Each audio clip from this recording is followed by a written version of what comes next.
अब नाजरीन, आप देख रहे हैं गुलिस्तान न्यूज़। अभी तक का उर्दू खबरनामा लेकर मैं आपका मेज़बान गौहर कुची आपकी खिदमत में हाजिर। तफसीलात से पहले हम सुर्खियों पर एक नज़र।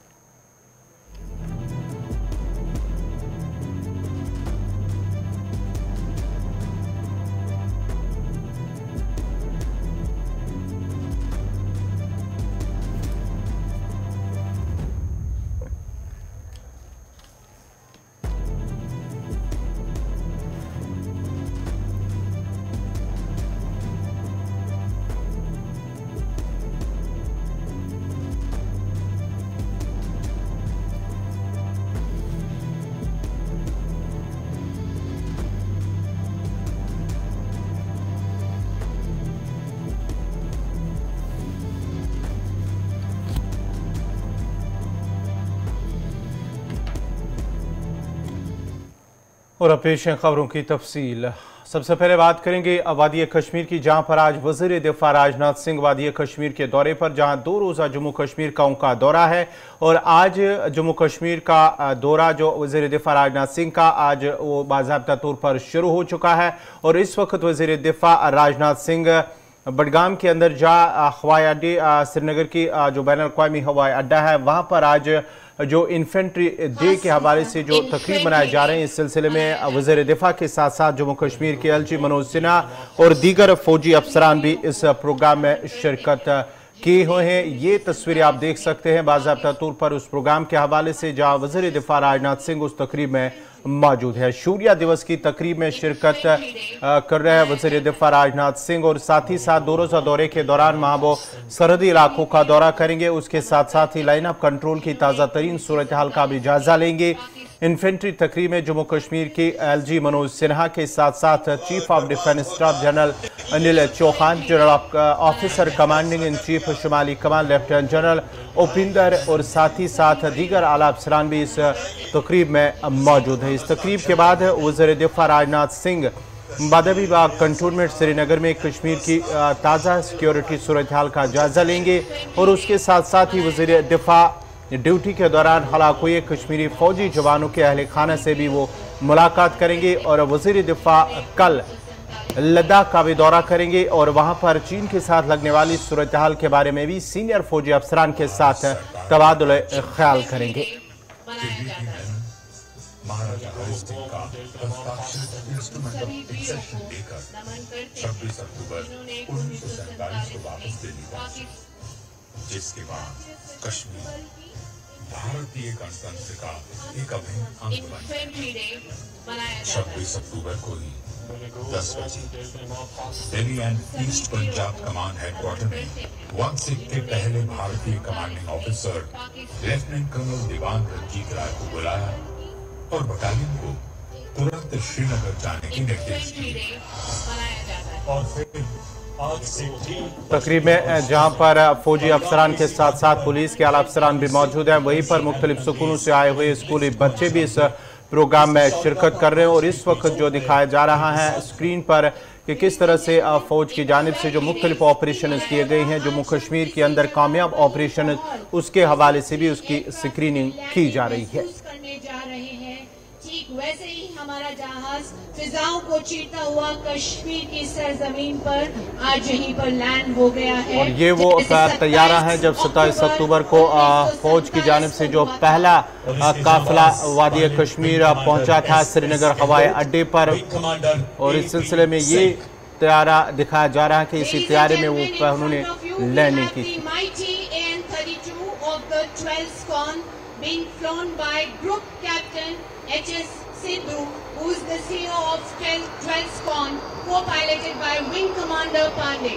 It's the same squadron who flew the Dakota, then piloted by Wing Commander Bhatia. जैसा कि आप देख रहे हैं, AN-32 जवानों को लेकर popularly known as AN-32. It was inducted into the Indian Air Force in 1984. It was a historic moment when the Dakota DC-3AC landed on the dusty airstrip of just 600 meters, followed by the other two. Never in the history of warfare was such an airlift undertaken with so little intelligence and talent. Radio surgeon अगर आप अपनी बाईं तरफ देखें, आप देख सकते हैं AN-32।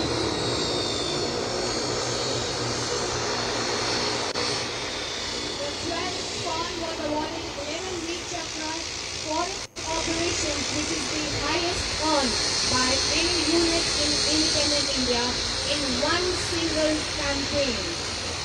उसी 12th wing group captain HS Sidhu, wing commander PK Pandey आज इतिहास रचते हुए AN-32 को इसी मैदान पर उतारते हुए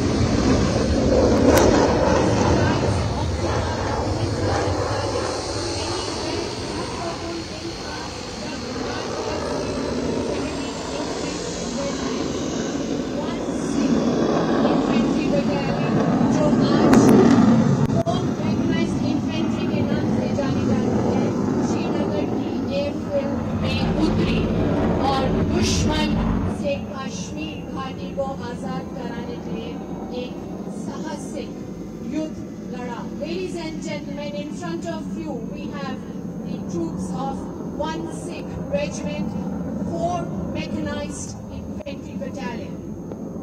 उसी बहादुर 1 सिख बटालियन के जांबाज सिपाही एयरक्राफ्ट से उतरते हुए, जिसे वर्तमान में 4 मैकेनाइज के नाम से जाना जाता है। Lord Louis Mountbatten, last Viceroy and Governor General of India, said then, "I have never seen an airlift of this magnitude with such slender resources and at such short notice." और यही जज्बा उन बहादुर जवानों में था जिन्होंने कश्मीरियों को अपने साथ, अपने बीच पाया।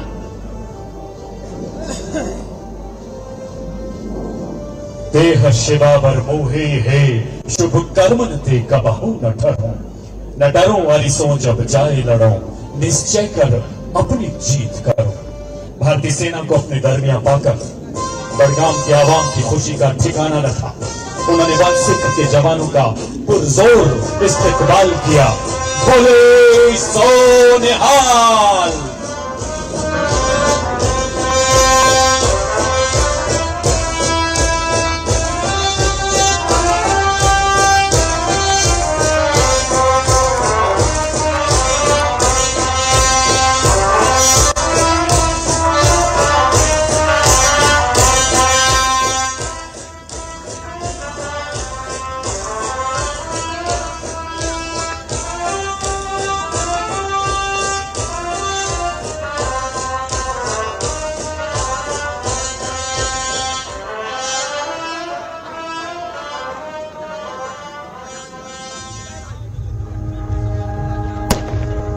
गुड मॉर्निंग लेफ्टिनेंट कर्नल राय। हम हिंदुस्तानी फौज का बेसब्री से इंतजार कर रहे थे। यहाँ पर सिचुएशन दिन ब दिन खराब होती जा रही है। Don't worry lieutenant colonel Katoch, हमारे आने का मकसद ही कश्मीर के लोगों को सुरक्षित रखना है। हमलावर कहां तक पहुंचे हैं और तुम्हारे जम्मू कश्मीर स्टेट फोर्स के कितने सैनिक फील्ड में हैं? उड़ी के इलाके में हमारे जैक फोर्स के अंतिम सैनिक ब्रिगेडियर राजेंद्र सिंह की कमांड में लड़े, मगर कल वो भी 3 दिन की जद्दोजहद के बाद भी गति पा गए। हमारी लेटेस्ट इंफॉर्मेशन के मुताबिक रेडर्स बारामूला में अभी तक प्रवेश नहीं किए। तब तो हमें तेजी से कार्रवाई करनी होगी। हमलावर गिनती में कितने होंगे? 5000 के करीब की सूचना है। लेफ्टिनेंट कर्नल कटोच, अगर आपकी रिपोर्ट सही है तो हमलावर की गिनती हमसे 20 गुना ज्यादा है। Captain Kamaljeet. Yes sir. Charlie company को 3 इंच मॉर्टर्स के सेक्शन के साथ तैयार करो। तुम्हें अभी बारामूला के लिए रवाना होना होगा। लेफ्टिनेंट कर्नल राय, तो फिर हवाई अड्डे की सुरक्षा का क्या होगा? लेफ्टिनेंट कर्नल कटोच, अगर हम सब ने हवाई अड्डे में ही मोर्चे बना लिए तो यहाँ से कुछ मील दूर श्रीनगर को भी बचा नहीं पाएंगे। सर, मैंने स्टेट फोर्सेस से बात की है। हमारे पास ट्रूप्स को बारामूला ले जाने के लिए कोई साधन नहीं है। जम्मू मामूली का साहब, मेरा नाम मुफ्ती गुलाम मोहम्मद है। मैं श्रीनगर का रहने वाला हूँ। आपके फौजियों को बारामूला ले जाने के लिए प्राइवेट गाड़ियों का बंदोबस्त मैं करूँगा। बख्शी जी, आपका बहुत बहुत धन्यवाद। इंडियन आर्मी आप कश्मीरियों की इस मदद के लिए हमेशा आभारी रहेगी। कैप्टन कमलजीत, मिस्टर बख्शी के साथ कोऑर्डिनेट करो और ट्रूप्स को जितनी जल्दी हो सके रवाना करो। सर, 1 सिख के बहादुर जवानों, मेरी बात ध्यान से सुनो। रिपोर्ट के मुताबिक दुश्मनों की गिनती हजारों में है और हम सिर्फ 264। अचानक हमला ही हमारा एकमात्र हथियार है। वज़ीर दिफ़ा राजनाथ सिंह आज जम्मू कश्मीर के 2 रोज़ा दौरे के दौरान जहां वो श्रीनगर के अंदर सिर्फ बडगाम इलाके के अंदर जो इस वक्त तकरीब मुनक़्क़द हो रही है, इस सिलसिले में वो तकरीब में शामिल है। उसके साथ साथ ही इन्फेंट्री डे के हवाले से तकरीब जहां पर वो फौजी जवानों को खराज अकीदत पेश करेंगे और साथ ही साथ उन फौजी जवानों के अहल खाना से भी मुलाकात करेंगे। 2 रोज़ा दौरे के दौरान जहाँ वो बादमी बाग कंटोनमेंट में फौजी अफसरान के साथ मुलाकात करेंगे और कश्मीर की सिक्योरिटी सूरत हाल का जायजा लेंगे।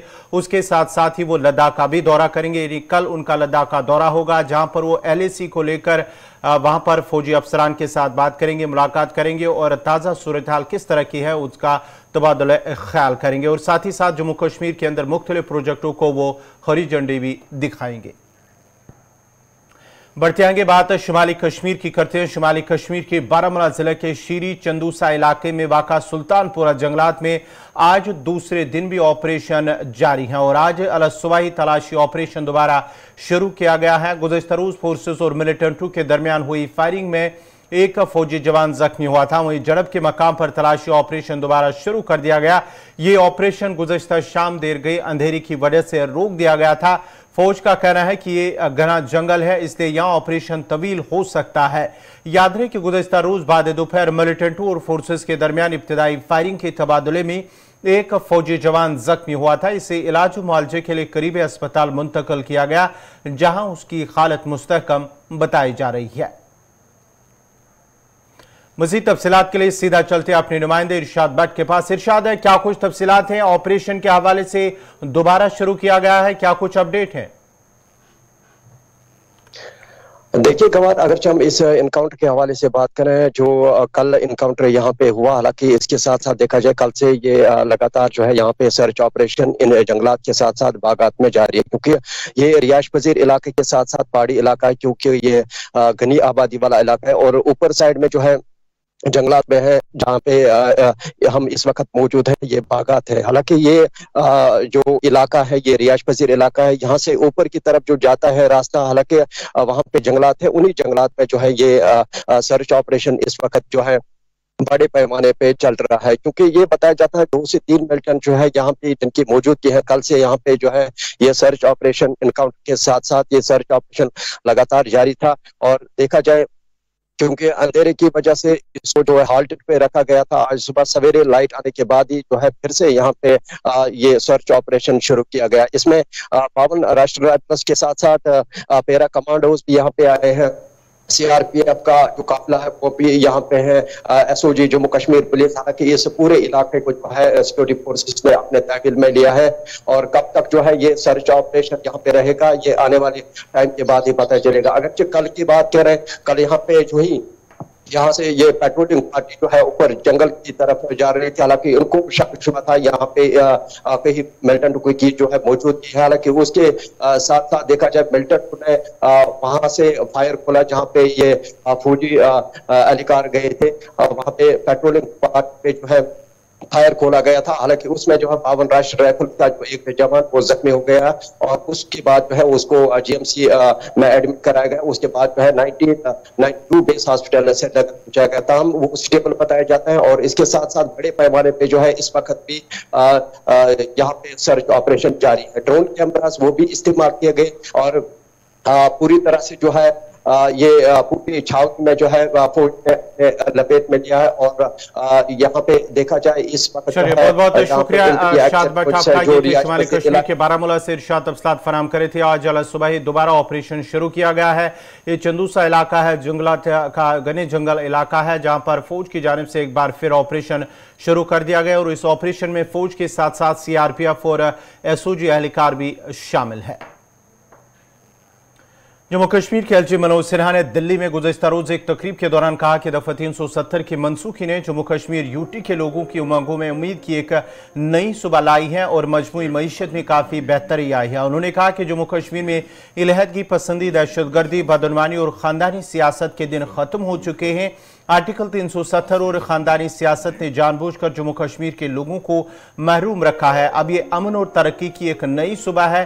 जम्मू कश्मीर ने तरक्की के नए रुझानात मुरतब किए हैं। आज आम लोगों जम्मू कश्मीर के तरक्याती सफर में शराकतदार बन गए हैं। पाकिस्तान ज़ेर इंतजाम कश्मीर का जिक्र करते हुए एलजी मनोज सिन्हा ने कहा कि उन्हें शदीद मुश्किलात का सामना है। और खासतौर से वेस्टर्न मीडिया का एक बड़ा सेक्शन है जो झूठ को फैलाने में काफी इस इकोसिस्टम की मदद करता है। बात वो डेमोक्रेसी की करता है, लेकिन इस झूठ को फैलाने में मैं समझता हूं कि पाकिस्तान से ज्यादा योगदान उन लोगों का है।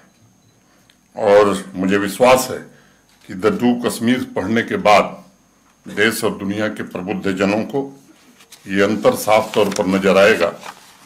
ये सच है कि मैं उस विवाद में नहीं पढ़ना चाहता हूं, लेकिन पिछले 2.5-3 वर्षों में मैं कह सकता हूं कि एक सामान्य आदमी के मन में एक धारणा बैठी है कि नहीं, सिस्टम काम कर सकता है। और मैं मानता हूं कि दुनिया में जो दो सबसे बड़े आविष्कार हुए, अगर ह्यूमैनिटीज में देखें तो रूल ऑफ लॉ और विज्ञान में देखें तो व्हील, इससे बड़ा ओरिजिनल आविष्कार कोई नहीं है दुनिया में। तो rule of law, Jammu Kashmir के लोगों का भरोसा रूल ऑफ लॉ में कायम हो जाए, ये मैं मानता हूं कि बड़ी भारी उपलब्धि है।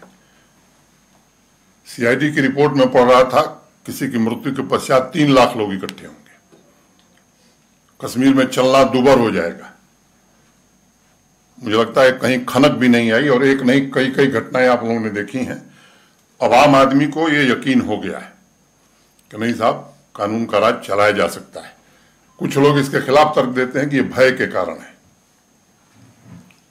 ये तर्क चलाने की कोशिश करते हैं और विस्फोट हो जाएगा, भविष्यवाणी भी करते हैं लोग। मुझे लगता है कि आईना लेकर के लोगों को अब देखना चाहिए, विचार करना चाहिए। एक माहौल ये बनाया गया था।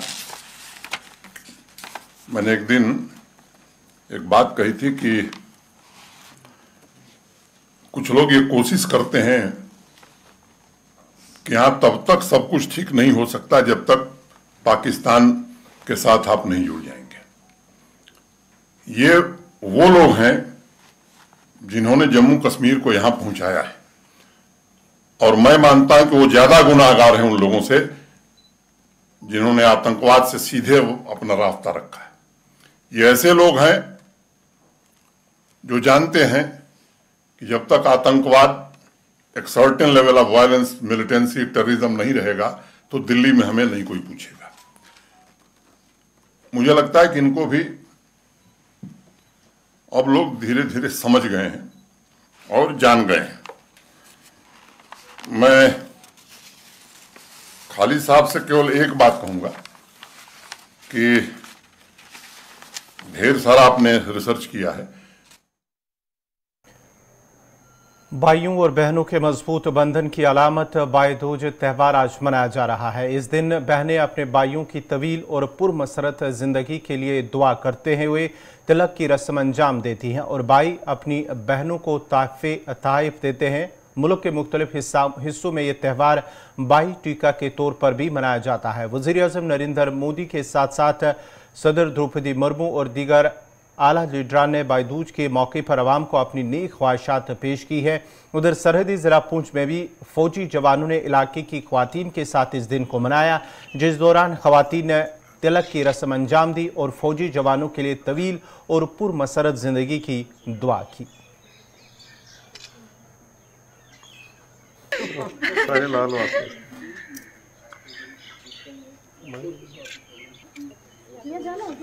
मैं लेफ्टिनेंट आकाश दुर्गा बटालियन पुंछ में पोस्टेड हूँ। हमारी जो बटालियन है LOC पर लगी हुई है और आज त्यौहार है भाई दूज का। भाई दूज का त्यौहार हमारी बहनें घर में बैठी हैं, हम उनके साथ मिल नहीं पाए, बट यहाँ पे हमारे साथ यहाँ पे पुंछ में हमारी बहनों ने हमारे साथ ये त्यौहार मनाया, जिसके कारण हमें अच्छा लगा। और हमारा भी जो घर पे बहनें हैं, जहाँ बहनें हैं, हम इनके ऐसी आदर सम्मान करते रहें। और हमको इसके बारे में कोई भी अगर कोई प्रॉब्लम होती है, हमारी बहनों को किसी कारण से कोई प्रॉब्लम होती है, किसी देश में कोई प्रॉब्लम होती है, हम इनके साथ हमेशा अग्रसर हैं। भारतीय सेना के एक कैंप में हूं, जहां आज महिला मोर्चा की टीम जो है यहां पर पहुंची है। जिस तरह से भैया दूज का पर्व जो है आज बनाया जा रहा है और महिला मोर्चा की टीम उन्हें जो है तिलक करके उन्हीं की लंबी आयु की जो है वो कामना कर रहे थे। इस समय हमारे साथ महिला मोर्चा की ज्योति भल्ला जी प्रेसिडेंट हैं, जो वो हैं। मैम, आज आप यहाँ पर आए हैं, तो कैसा लग रहा है आपको भारतीय सेना के जवानों से मिलकर? कहा आपने, जब भी रक्षाबंधन होती है, भैया दूज होता है, तो हम अपने वीर जवानों के पास आके LOC पे आके इनको रक्षाबंधन सूत्र बांधते हैं और भैया दूज के दिन हम इनको तिलक करते हैं। हमारी यही भगवान जी से प्रार्थना रहती है कि हमारे वीर जवान जो LOC पे डटे रहते हैं, दिन रात तैनात रहते हैं, इनकी लंबी आयु के लिए भगवान जी से प्रार्थना करते हैं। जय हिंद, जय भारत। तो ये थे महिला मोर्चा की प्रेसिडेंट ज्योति भल्ला जी, जिन्होंने बताया कि हर साल जब भी कोई पर्व होता है तो ये इसी तरह भारतीय सेना के जवानों से मिलते हैं और उनकी लंबी आयु की जो है वो कामना करते हैं। जिस तरह से भारतीय सेना के जवान दिन रात एक कर भारत की रक्षा करते हैं, हमारे देश की रक्षा करते हैं, हमारी रक्षा करते हैं, हमारा भी फर्ज बनता है कि उनके साथ कंधे से कंधा मिलाकर खड़े रहें। कईम कुलगाम में वाक़ा ज़ियारत हज़रत शेख नूरुद्दीन वली रहमतुल्लाह अलैह आस्ताने आलिया को जाने वाली अहम राबता सड़क पर पुल तबाह होने के बाद ही ज़ायरीन के साथ साथ आम लोगों को भी काफ़ी दुश्वारियों का सामना करना पड़ता है। इलाके को जाने वाली सड़क भी इस पुल के न होने से मुतासर हो गई। मकामी बाशिंदों ने पुल पर तामीर का काम शुरू करने का मुतालबा किया। उधर यारीपुरा इलाके में भी वाक़ एक अहम पुल भी तंगी की वजह से लोगों और ट्रैफिक की आमदरफ्त के लिए परेशानी का बायस बना हुआ है। यहाँ के लोगों ने पुल की कुशादगी का मुतालबा किया। दोनों इलाके के लोगों ने इंतजामिया से लोगों के मुश्किलात दूर करने की अपील की है।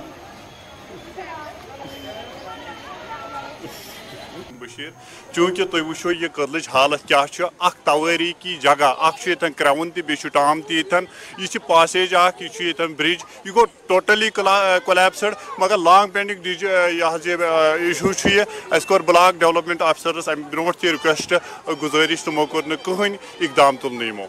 बर्निंग इशू ओल्डेस्ट ब्लॉक कईमो तवारी की जगह यह पाइवट यह गेट वे ऑफ कुलगाम तुहद वसात यह आला हुकामस वन गो फर्स्ट ऑफ ऑल तुद शुक्र गुजार जर्नलिज्म अथ वन तुम आयु योथन पान प्रैक्टिकली वो तुम क्या सूरत हाल ये सिचुएशन वो मोतबाना गुजारिश कर वनकस डिप्टी डेवलपमेंट कमिश्नर साहब यम कुन नावक मोहताज डॉक्टर बिलाल मोहिद्दीन साहब तमो कर वारिया डेवलपमेंट ये तहसील हेडक्वार्टरस, मगर वन तमन गुजारिश कर तुम दिन पन्निस फंड मज के।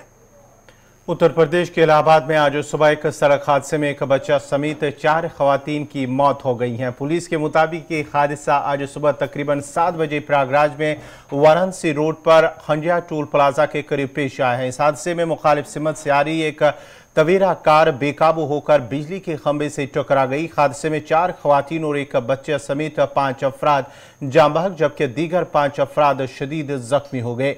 हंडिया थाने की पुलिस ने मौके पर पहुंचकर राहत और बचाव ऑपरेशन शुरू करने के बाद जख्मियों को अस्पताल पहुंचाया। कार में सवार सभी लोग गांव सराय लाल शिवगढ़ थाने स्वारन जिला प्रयागराज से वंदिया चल रहे थे। मरने वालों की शिनाख्त रेखा कृष्णा देवी, कविता और कुमारी ओजस शामिल है। वज़ीर आला योगी आदित्यनाथ ने इस सड़क हादसे में हुए जानी नुकसान पर गहरे रंजुगम का इजहार किया। उन्होंने हलाक शुदगान के रूह के सुकून की दुआ करते हुए सगवार खानदानों से ताज़ियत का इजहार किया है। वज़ीर आला ने जिला इंतजामिया के हुक्काम को भी हिदायत दी कि वो जख्मियों को फौरी तौर पर अस्पताल ले जाकर उनका मुनासिब इलाज कराया जाए। साथ ही उन्होंने जख्मियों की जल्द सेहतयाबी की भी दुआ की है। ईरान के शहर शिराज के शाहचिराग मज़ार पर दहशतगर्द हमले में जांबाक ज़ायरीन की तादाद 20 हो गई है। ज़राए का कहना है कि दहशतगर्द हमले में 40 से ज़ायद अफराद जख्मी हुए हैं। जख्मियों का मुख्तलिफ अस्पतालों में इलाज जारी है। ज़राए के मुताबिक 3 मुसल्लह अफराद ने मज़ार के अहाते में ज़ायरीन पर फायरिंग की। फायरिंग के बाद 2 हमलावरों को गिरफ्तार कर लिया गया जबकि तीसरा फरार हो गया। दूसरी जानिब आलमी दहशतगर्द तंजीम दाइश ने हमले की जिम्मेदारी कबूल कर ली है। ये हमला ऐसे वक्त में हुआ जब ईरान को सितंबर में 22 साला मईसा एमनी की मौत के बाद से मुसलसल एहतजाज का सामना है, जिसका मुल्क की इखलाकी पुलिस के हाथों हिरासत में लिए जाने के बाद हलाक हो गई थी। गुज़श्ता रोज एमनी की वफात के 40 दिन मुकम्मल होने पर एमनी के आबाई शहर में और इसकी कब्र पर हजारों अफराद जमा हुए थे।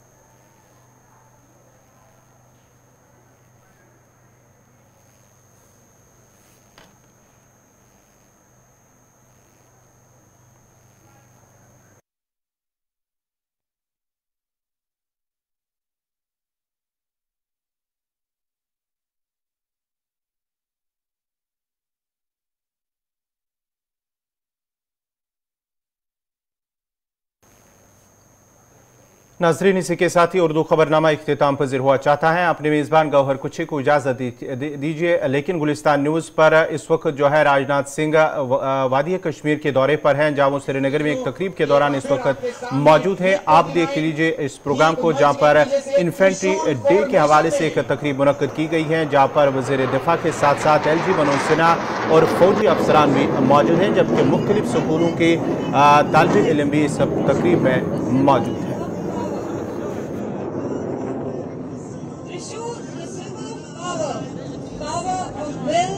Knowledge and action.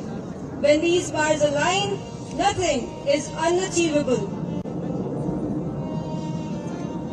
देखिए सज्जनों, अभी आपने देखा त्रिशूल फॉर्मेशन और अब से कुछ ही पलों में MiG-29 लौट कर आपके सामने आएगा और अपना अगला पैंतरा दिखाएगा, जो कि है लक्ष्य भेदने के पश्चात आकाश में अपनी अमिट छाप छोड़ने और अपनी विजय का उद्घोष करने के लिए वर्टिकल क्लाइंब या vertical Charlie.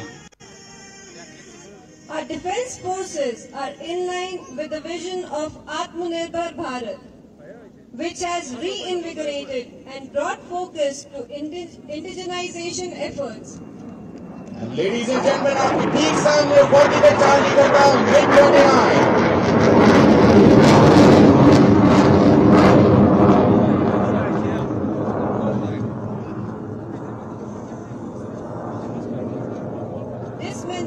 Showcasing the nimbleness and agility of this platform. With these aircraft exploring the skies reminds of the motto of Indian Air Force, Nabas Persham Deeptam, touch the sky with glory. देवी और सज्जनों, कार्यक्रम के तहत समापन और अंतिम दाव के रूप में आपके सामने अगला लड़ाकू विमान पैंतरा आपसे कुछ ही समय में निगाहें आसमान पर। हम सब जानते हैं कि दुश्मन क्षेत्र में आक्रमण करते समय दुश्मन के आक्रमण रोधी तकनीकों से बचना होता है।